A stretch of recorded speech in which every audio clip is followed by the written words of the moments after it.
What's up, guys and gals, and welcome back to the Nerd Castle. Today in the world of indie games, we'll be checking out a title called Death Roads Tournament. This is a game that's heavily drawing upon influences like Mad Max in order to create a roguelite experience that I actually think is quite unique by comparison to a lot of the other games out there right now. Right here at the front of the video, I'm going to tell you that this is a deck building game. I don't particularly like card games, I'm not particularly good at card games, but having played Death Roads a little bit, I think this one stands head and shoulders above a lot of the competition in terms of just kind of premise and theme, and it's a game that actually I really appreciate this about Death Roads.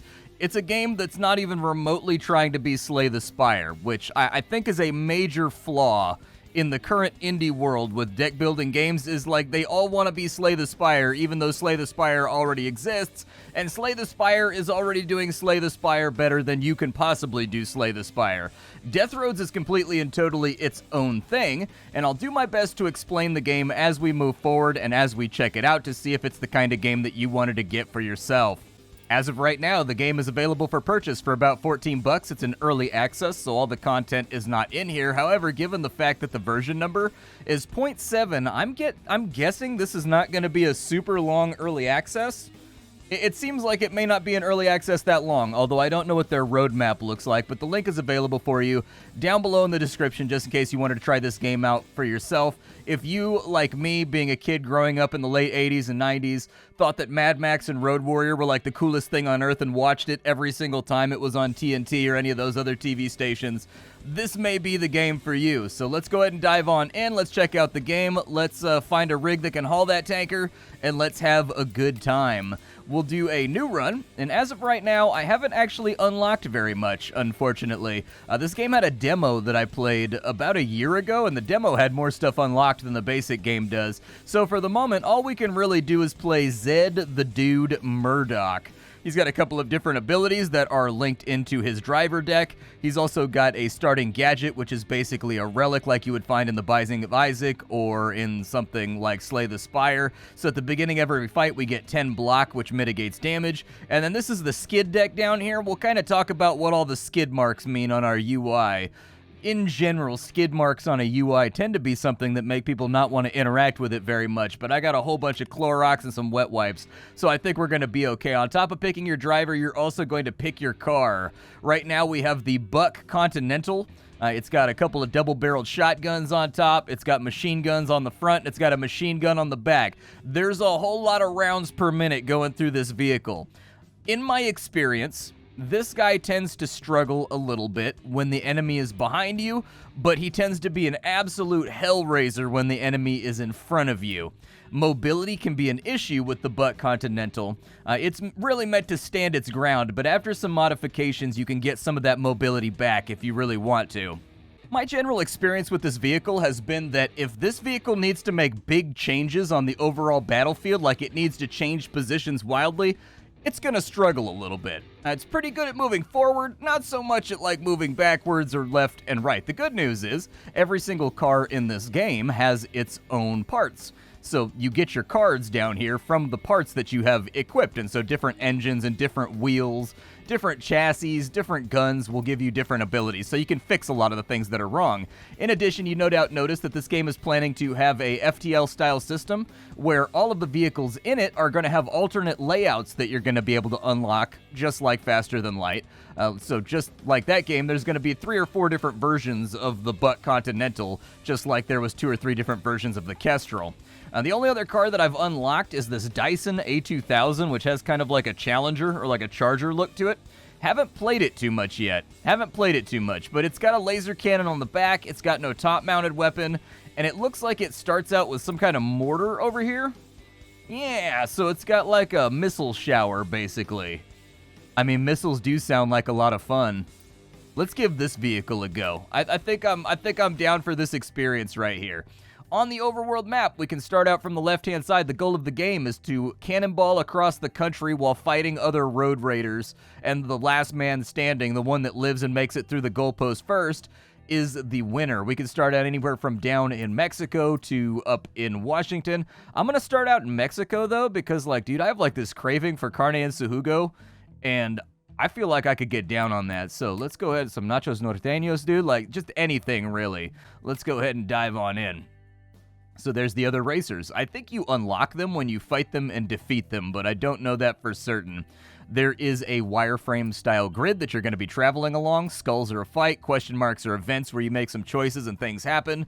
This is a repair shop, and this right here is a chop shop where you can buy and replace parts. I think since we've got 2 repairs coming up that way, we should probably go for this shop up here first. So let's go ahead and cruise to the northeast a little bit. Our first fight is against 2 drones. Here we go. So this is what the battlefield looks like in the game of Death Roads. What you can subdivide this down to is, even though there's a lot of moving parts and there's a lot of things happening on screen, you can divide this down into a grid. That's all that it is. It's an animated grid. For all intents and purposes, this is a stationary turn-based game. You move around, different things happen. So if I go from concrete onto the dirt over here, so let's say that I do a left-hand turn, I will also go back by 1 because there's more friction on dirt than there is on concrete. Likewise, if I was on the dirt and I turned left onto the concrete, it would move me up by 1 for free. There's lots of little interactions in this game that you kind of need to memorize if you want to play it well. But for now, we've got to take down these drones. I don't think they're on anybody's side or anybody's faction. I think they're just kill drones that try to kill all humans throughout the wasteland. The spirit of Bender Bending Rodriguez is inside of them. I need to shoot this guy, and these guys hit really hard. So the faster I can kill these guys, the better off I'll be. An alternative option is these guys have no way to attack behind themselves, and this guy has no way to attack in front of himself, I'm pretty sure. And so, actually, we can look. Yeah, it's true. This game has great quality of life. You can right-click on just about anything, and it will give you a full layout and a full explanation of how everything works. The game is pretty simple, though. You have 2 stats. You have HP, and you have handling. HP, when that goes down to 0, you die. Handling is your AP, but it's also how stably your car is driving on the battlefield. So, every single turn, you are spending as much AP as you can while leaving enough in reserve so that each time you get hit and you lose handling, you don't spin out and crash into the wall and die. When you spin out and crash, the direction and what happens depends on what gear you're in and how fast you're going, basically. So, you'll see what I mean once we get moving. If we want to get to this guy, I need to go left. I don't really have a choice. So I can upshift here, and it looks like I can move left or right if I play this card. Every single card has a cost to your handling, and it also has a gear shift. Basically, every card can do 3 or 4 different things situationally, depending on what gear you're in. We're in first gear right now, so this is going to be better for us. We'll take that into second gear, and we'll move over to here. And that kind of gets us near this guy. I'm going to fire a laser strike backwards. So there we go. He's now down to 8 HP. I'm going to ram backwards. There it is. It only did 3 damage, though. I was hoping that would do a lot more. Yeah, hit him again. Just keep bashing this dude. If there's multiple things listed on the card, they read from left to right. That's why we got to back up twice on that fight, because there was a slam backwards and a slam backwards. These little icons, if you're ever confused about what they mean, you just right-click on the card, and it will tell you. Quality of life is one of those things that I think this game does pretty much impeccably. Now, let's go ahead and ram right there with one of my driver cards, and down goes that guy. He's been taken care of. These guys cannot disturb my handling, so I know, for example, that I can basically do whatever I want here, and they don't ram you or mess with your handling. Oh, I skidded out. That's my bad. Please don't go into the wall. Well, there you go. We didn't go into the wall. That's what a skid looks like. So basically, if you run out of handling, you go into skid mode and you draw from the skid deck. We got lucky and didn't go into the wall. The wall hurts like hell, and you definitely don't want to crash into it, I promise. Okay, so we spaced this guy out enough to where I think we have some options in front of us. However... Okay. So what I'm going to need to do here... We're going to need to move up. No real option there. Unfortunately, if I go left, it's going to sink me back by 1. So we need to go up by 1 again. Oh, I was only in first gear, so we only got a ram out of that one. Ugh, okay. Basically, I need to be left or right so I can bomb this guy out with an explosion. Let's go ahead and cut left. Let's put us back a little bit, but I think we should still be... Oh, I get to replace cards here, too. Good. Replace those 2. Fine by me. I'm not close enough to launch missiles at this guy. I do need to move forward. We're kind of having positional problems here.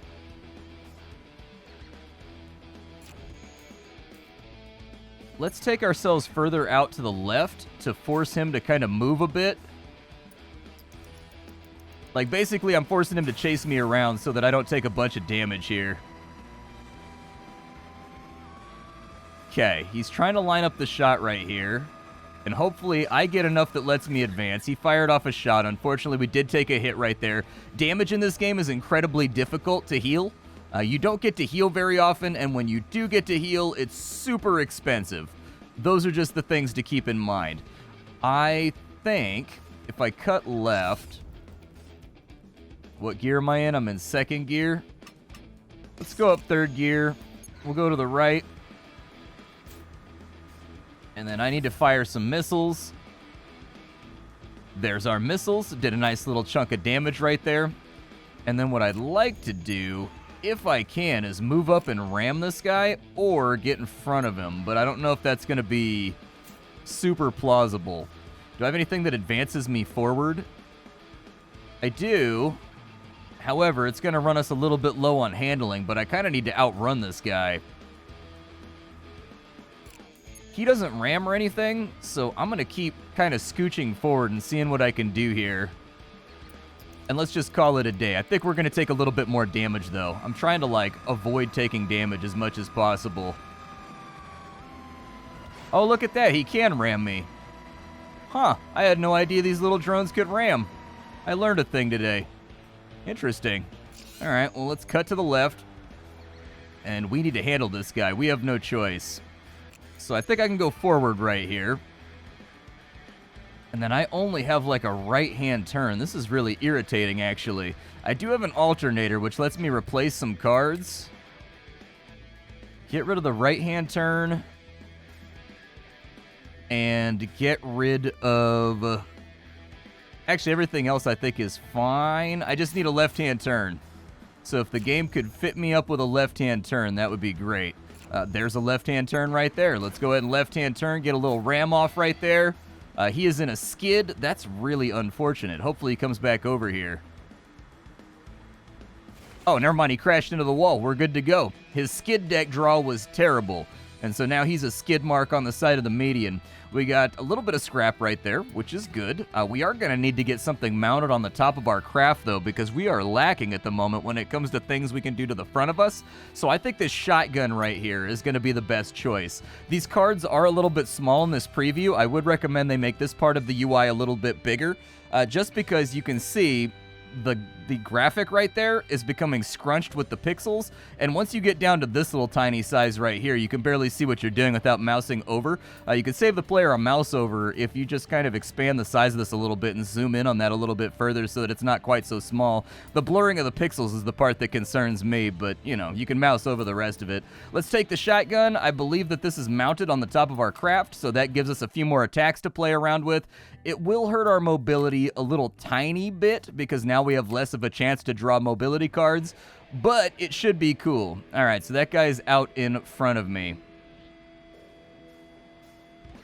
Let's go ahead and move forward. I need to kind of like get around this guy and get in front of him before I do anything else. We'll bomb him out with some missiles. There we go. That looks good. He's already hurting. And oh, it's an OTK. Never mind. I guess our cards came up just right to finish that fight instantly. Get wrecked, little robot turd. That's what you get. Let me get your scrap too, dude. I'm interested in using your parts to buy new fun things.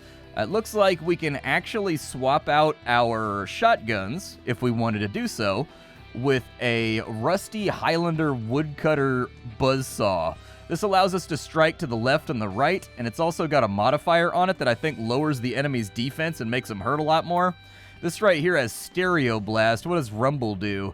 At the beginning of your turn, take condition damage equal to the amount of rumble, then you lose rumble. Okay, so that puts a dot on the enemy, basically. It damages their handling, and it puts a damage over time effect on them. I don't think so. For me personally, this is not the type of game where I feel like damage over time is going to be incredibly useful. We could swap out our laser cannon with oil floods, but I'll probably just collect it and sell it. I don't really want any of those things. I tend to find that I'm most successful in this game when I just focus on raw damage. Like, how much can I hurt the enemy before they hurt me? Because the AI actually plays pretty well and pretty deviantly in this game. Deviously, I guess, not deviantly. I need to turn to the left, and I need to shoot this guy with lasers. So let's go left. Left side, strong side. I also need to replace some cards. I will replace you, because I don't need you right now. And then we will go laser blast. Pew pew. We will go with another laser blast right there. Pew pew. The enemy has been sundered in twain. And then, in order to make it a little bit more difficult for him to mess with me, I think I'm going to pull forward a little bit. That way he has to waste a lot of his AP trying to catch me, and that'll leave less AP for shooting me, because I don't like getting shot. I've done a pretty good job in my life avoiding getting shot, and I'd like to continue that trend as it sits right now. I think he's trying to line up a shotgun blast. Okay. I can slam on the brakes here, but I need to be in second gear. Let's go tune in. We'll cut back to here. Alternator allow me to swap things out after getting a free card. Let's go hands off. I think I'll probably swap out some of my draw here. I still need Breaking Bad and Tokyo Drift, but I don't really need heavy footwork. Although I guess heavy footwork could work, actually. Get rid of Alternator and get rid of Lead Spray, because we're in front of him, so we're not going to need it. And then I need you, sir. Take me up to second gear. And then we'll go backwards. And then I needed Breaking Bad here to pump on the brakes. I could ram this guy. It's definitely an option. Let's do it. Didn't damage him as much as I was hoping it would damage him. And now I'm going to skid on this turn, I think. Luckily, we only have to draw 2 skid cards because we're only in second gear, so it's not going to be that bad. At worst, it's going to move us out of the way of this rock. Oh, God. Okay, so you, like, bumped me forward and double shotgunned me. What a little asshole. Okay. One thing you will find about this game is that the AI always seems to have a plan. I don't think they play with a deck the same way you play with a deck. I'm pretty sure they just have, like, a list of abilities they can draw from, and they just kind of, like, go for it, because it always seems like they have a play to me. We're going to swing over to here, and then we need to finish this guy off, so we're going to go ahead and ram him from behind. There it is, and that's our kill. I love that zoom-in stop cam right there. It's absolutely fantastic looking. It fits in with the theme of the game, and it just fits in with the motion. It looks great. We've got some laser shots here. I think we are predominantly forward-facing right now, which is really unfortunate. I think we need to have more backwards-facing stuff. But none of the stuff it's giving me really allows me to deal damage. Most of it is just kind of like annoying little Home Alone 2 pranks that I'm throwing at the enemy. I'm going to take the laser guns real quick, and then we'll take a look in our garage. You can refit whenever you want in this game. It's no biggie. Like, refit whenever you feel like you need to refit. So we've got a backward-firing laser. That's great. But there's a omnidirectional shotgun you can get for the top of your car that is by far one of my favorite weapons in the game, because then you can have a front-mounted weapon, a back-mounted weapon, and then an omnidirectional, which means that you have 2 attacks going in any direction when you need them to go in that direction. It is just absolutely magnificent. The missiles, to me, feel kind of expensive. They do 12 damage, and they can hit basically anywhere, and they're an AoE. But my issue with it is they cost a lot. I can fire both these lasers for the same cost, so I think I'm going to put laser cannons on the front of my vehicle. Yeah, I was hoping we'd pick up some engine and some wheels by now, too, but we haven't. It's a bit of a bummer. Let's see if we can pick something up at the shop that'll make us a little bit more resilient. We don't have very much money right now, but I'm going to do my best. So I can sell off some of the stuff that I've got inside my bay right now, like the oil barrel and the missile launcher, just to get ourselves a little bit of cash to play with. We can get a Yokomoto engine. which compared to the one that we have right now, we've got back, so we've got 2 backs and a forward back. This will give us a lot more back and a lot more forward. That front to back card is really good. In addition, that ABS system is really good. Yeah, I think we're a fool if we don't take this right here, because this is single-handedly going to change our back to forward momentum a lot. It's going to give us a lot to play with, so I think it's a good idea. You can also buy more relics here, just in case you wanted to buy more relics. I'm assuming that meta-wise, it's a really good idea to purchase and get as many, I found that my victory rate in games like this is almost always intrinsically linked with the amount of relics I've been picking up during my run. But the engine's the best upgrade we're going to be able to get for now. My car is kind of beat up, dude. I'm a little embarrassed about it. You spot an old mobile fuel dispenser trailing on the road. You remember those things rolling out back in the early 40s, but after the moon crash, they were left unattended and most of them perished. You could not only refuel with it, but do basic repairs as well. Luckily, it looks like this one is still in service. It requires payment, though. Alright, so we can be civilized and used it like it was intended. Just a quick fix, and we won't pay a dime. If it's still working, I'll pay a good price for it. Yeah, I'll take 15 health right now. That sounds great. That was actually my main preliminary worry, was that I was not going to be able to buff out. Ooh, this fight's going to hurt. I'm glad we healed, because this fight's going to have some attrition to it. What can I do here? Let's have a look. So we've got a gear shift and a ram.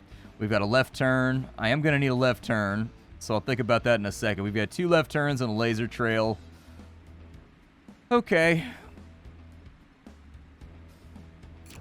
Left turn, or right turn, sorry. I know my directions. I graduated from kindergarten. I am going to need another right-hand turn.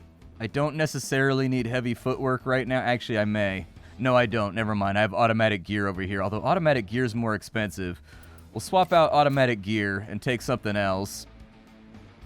I am going to upshift and then go to the right. We're going to fall back by 1 because that puts us on a dirt trail. I'm going to laser trail these guys. Perfect. Looks good to me. They're now at half health. I think I would prefer to back ram them. These guys, in general, do not damage my handling, so I'm going to go all in with, like, everything I have here, trying to kind of, like, knock them off the boards. But now we're just going to have to take the damage, unfortunately. I did pick up another laser trail, which is great. A lot of this is going to depend on whether or not... Yeah, they're getting to double fire right now. That sucks. The reason it sucks is because these little guys are stingy. Like, don't let their tiny little frames deceive you. These little robots right here, like these little weaponized laser pancakes, they are not your friend. They actively can attack like twice in a turn, and they can bust you up. As you can tell from our health meter right here, we've lost half of our health in a single turn just because we couldn't wheel around them the way that we wanted to. We were setting up that double kill right there, and that's just the way she kind of plays from time to time. Closing the gap, that gets us into laser territory, so I can blast this guy, and in fact, I think we can finish him off right there. Indeed, that did finish him off, so that's good. That should put a damper on the damage that we took. But I'm way more afraid of those little drones right there than I am of actually, like, full-size vehicles. I'll be super honest with you, those drones have this tendency to stack up attacks on you, and it can sting. What is that right there? What are you? Is that a mortar? Does 10 damage and it busts up their armor and puts a debuff on them? Okay. Ooh, that's pretty spicy. The Immortar. Okay. We've also got a Yokomoto rotary engine right there. My general experience, though, is that, like, see, I'm, like, biased against rotary engines. I have the misfortune, like, my best friend was in a rotary club for a long time, and so, like, I'm acutely aware of how frequently rotary assemblies, like, fall apart, because they were always fixing something over there. However, this will hurt my mobility a little bit, but it does give me 10 HP. This one looks like it does more bash damage, which is kind of interesting, but it lacks a lot in terms of mobility. It does come with the Berserk card, though. The Berserk card is sick.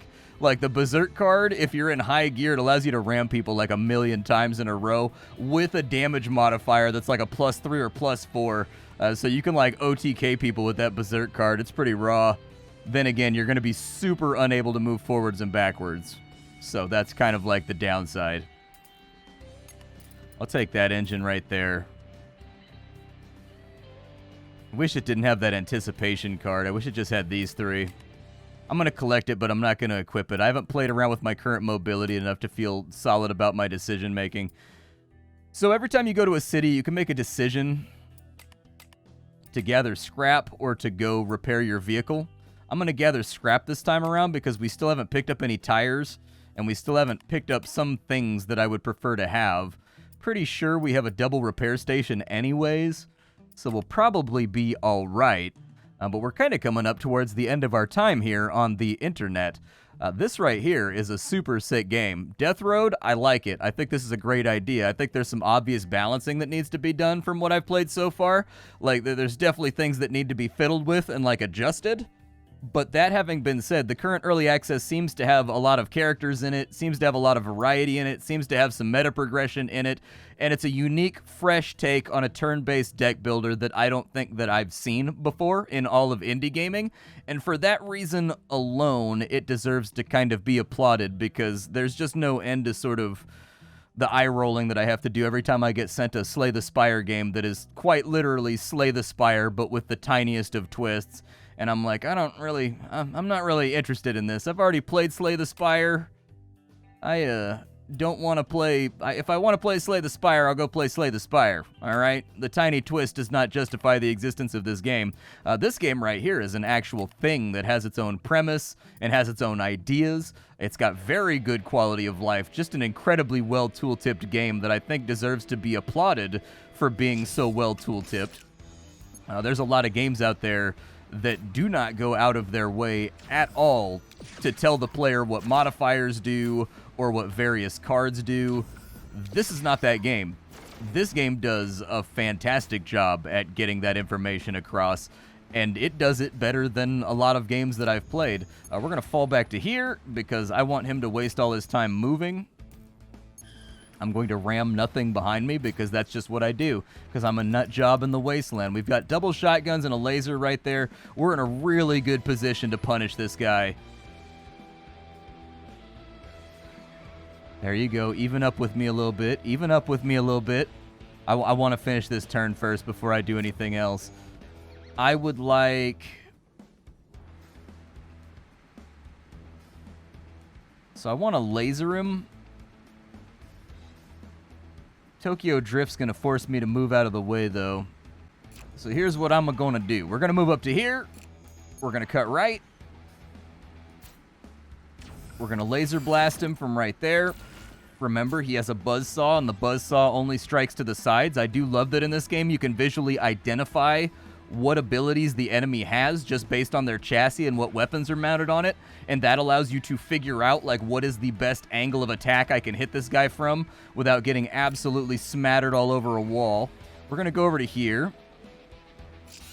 We're going to upshift. Oh, I did the wrong thing. Oh no, I wanted to turn right, not upshift. Now I'm not going to now I'm not going to have... Oh no. I think I gotta wait right here just so I have enough handling left that if he decides to ram me, I don't get knocked into the barricade. Yeah, okay. Perfect. He's gonna try to get next to us and buzzsaw us. That's pretty much like his only play. He gave us a little ram right there. I'll take a little ram. I did not want to take the buzzsaw. The ram was okay. The buzzsaw, not quite so much. Let's pull back. We're gonna shotgun him. We're gonna shotgun him again. I want this guy to feel the heat, all right? I want him to feel the heat of the streets. Let's move over to the right. Give myself a buff to damage mitigation. Hit him with a laser cannon. And if I have enough... Oh, no, dude. Front to back, I don't have enough. I'm tapped out, dude. Damn, I wanted to finish him on that turn. He's about to put us into the wall. This is about to be really terrible. I got over-aggressive, and I miscounted my amount of handling. Actually, he just hit us with the buzzsaw. I'm actually, like, weirdly okay with that. All right, we'll ram them off the road and get us out of here. But yeah, this is Death Road.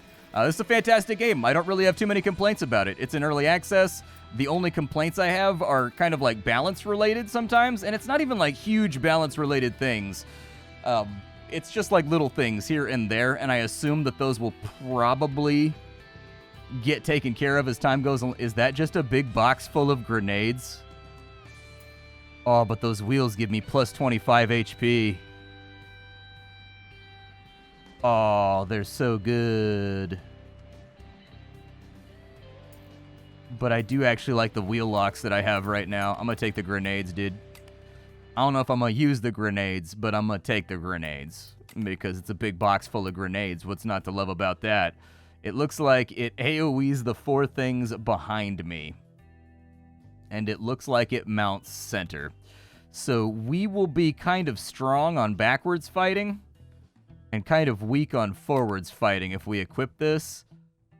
But it gives so much HP that I feel like we just don't have a choice. Like, I feel like we gotta go for it.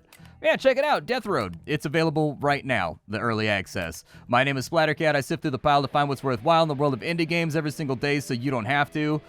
This game is really rad, and I recommend it. And I don't even really like card games, and it's got me interested in it. I will catch you all next time. Thank you for hanging out, and that's about all I've got. Bye, folks.